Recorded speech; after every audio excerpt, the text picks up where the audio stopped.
بیوگرافیا ئاژەن ئاری.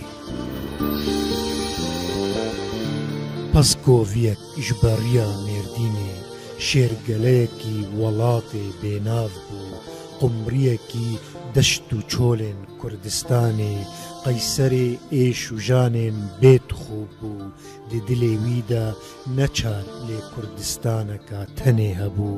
Zimanê xwe mîna şitleka rîhanê av dida û vedigeşand.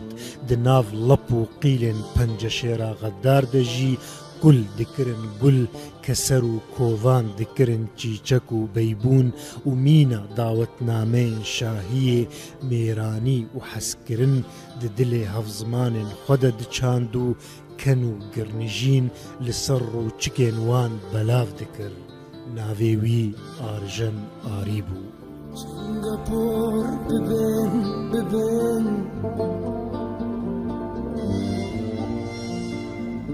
bibin sergorên dilkuş dibin bibin bin konên şingir dibin negri çav deryayê negri negri çav deryayê negri negri çav deryayê negri.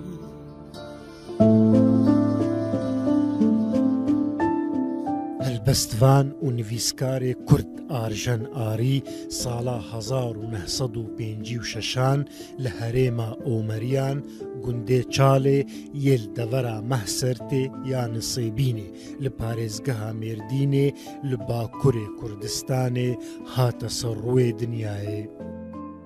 Arjen Arî li ser destpêka jiyan û zaroktiya xwe wiha dibêje ez sala 1956 li gundê Çalê ku gundekî Omeriyan e hatim ser rûkê dinyayê. Paşê malbata me çû Nisêbînê û min li wir dest bi xwendina xwe kir. Min qonaxa navendî salekê li Nisêbînê xwend. Bi merema wergirtina xwendineka baştir malbata min ez şandim Mêrdînê, lê ez careka din vegeriyam Nisêbînê. Çalê gundekî biçûk ê ser bi Nisêbîna Mêrdînê ve ye ku mîna gelek gundên din ên Bakurê Kurdistanê ji şêniyên xwe hatiye valakirin. Arjen di helbesteka xwe de behsa gundê xwe Çalê dike û wiha dibêje. Çal dibêjin Çalê bû, xal dibêjin li wê bû, nêzî serê kaniyê bû, Çalê Çalê gundê min. Çalê Çalê gundê min, lêma tir bû rezê min, cotê min kesaxa min, qesra Silêman li wê bû. Zilm dibêjin lêlê bû, per û baskê mejê bû, gund nema vala nebû, Çalê ji welatê min. Gava bê vegerim li te, têr dixwim tiriyê te, doza min welateke, ev der welatê kê bû, ev der welatê kê bû.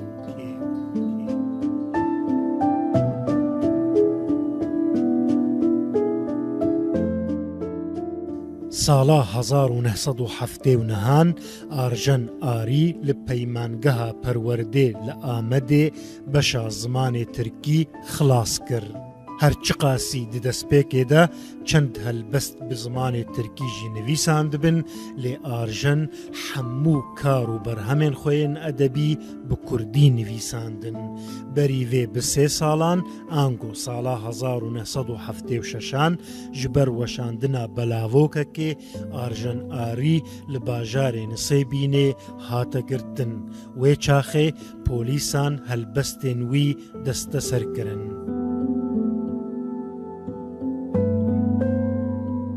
ئارژەن پشتی هەفتیەکێ هاتە بەردان لێ هەلبەستێن وی حتا نەهاژی دمەخزەنە دادگەها نسەیبینێدا گرتینە هەلبەستێن ویên پێشی di کۆڤارا تیرێژێدا هاتن وەشاندن.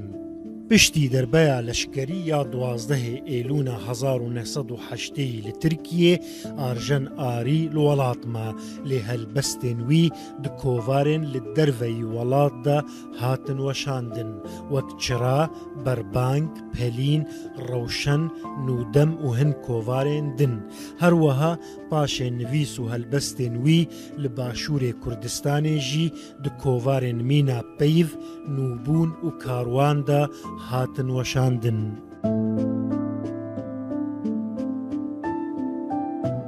ساڵا 1992 ئارژەن ئاری لەبەر دەریێ مالاخوا لە ناوچەیە نسەیبینێ ڕاستی ئێریشەکە چەکداری هات و ئەو بریندار ڕاکردن نەخۆشخانەیە زانینگەها دیجلەیە ژوێ بویەرێ و ڤرڤە ئارژەن لە ئامەدێ دژیا.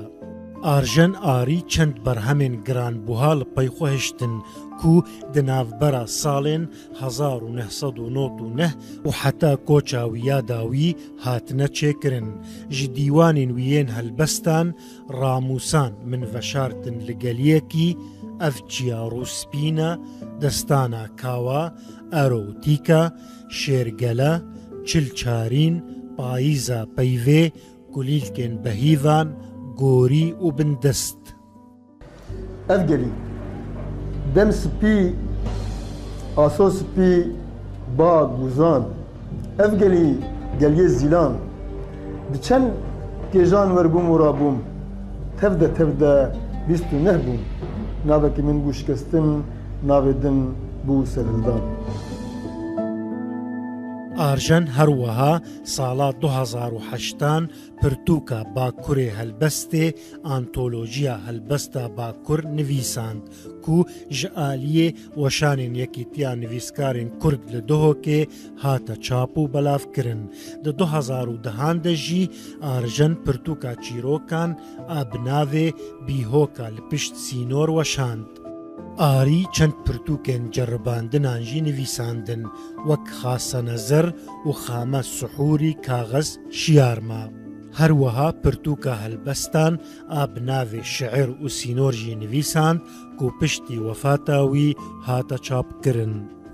هەلبەستێن ئارژەن ئاری چ قاسی کلاسیکن ئەو قاسیژی نوژەن و مۆدێرنن شەڕ دە هەموو بەرهەمێن ویدا جەهەکی سەرەکە و ناوەندی دگرا هەلبەستێن وی ڕەسەنن شیرینیە زمانێ کوردی دواندا گولڤە ددا بهنا سمبێل و مێرانیە ژوان دفورە وەک چاوە هلما کەزیێن عەدوول و لەیلایەن کورد ژوان ڕادبە وەک میناک ئارژەن ئاری دە هەلبەستەکە خۆدا وەهات بێژە.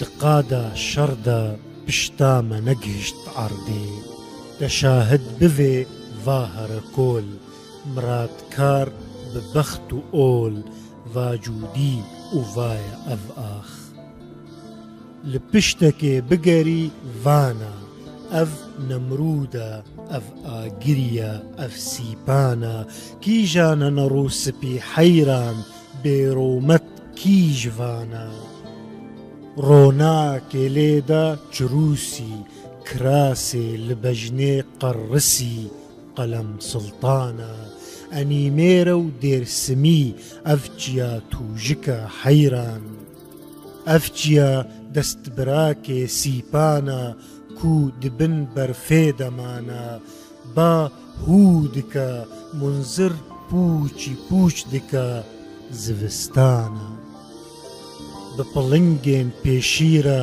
شیار دبن دهن ڤەددا لە لوولانجی تەقینێ ستران دکەڤن پێلێن خوشینێ شەڕ دینە شەڕڤان دینە چارمێرکی ڕوونشتی دبن بەرفێدا ئەڤ چیە ڕووسپینە حەیران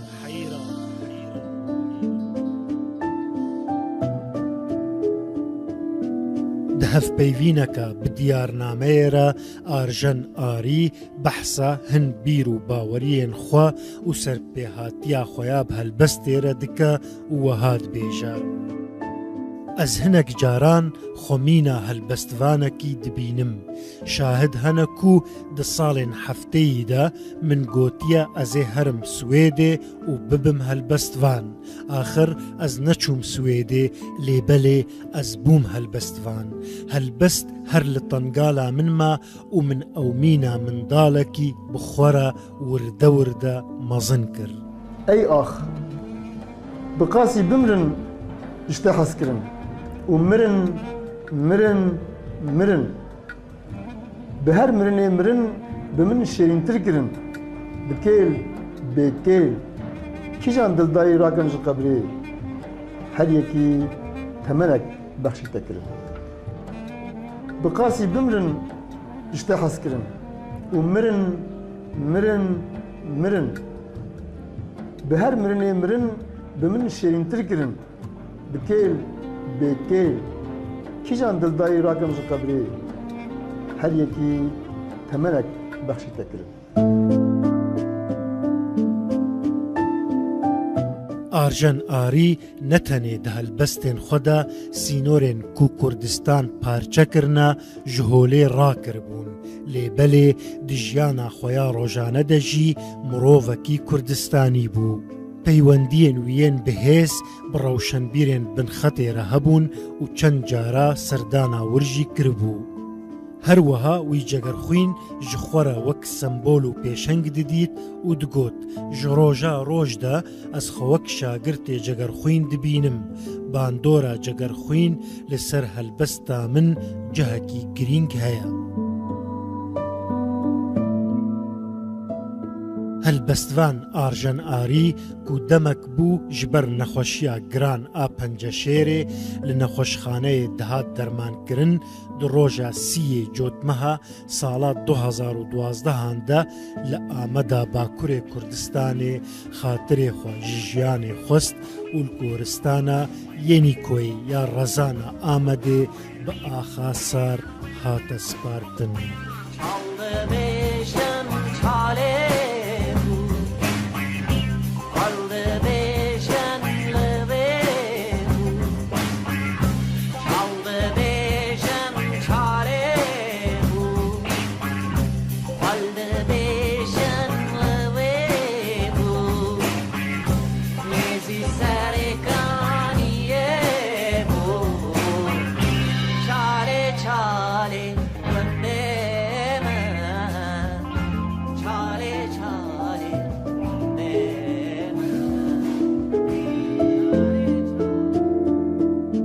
بیوگرافیا ئارژەن ئاری ئامادەکردن و خواندن بەسام مستەفا مونتاژکردن زانست سەلیم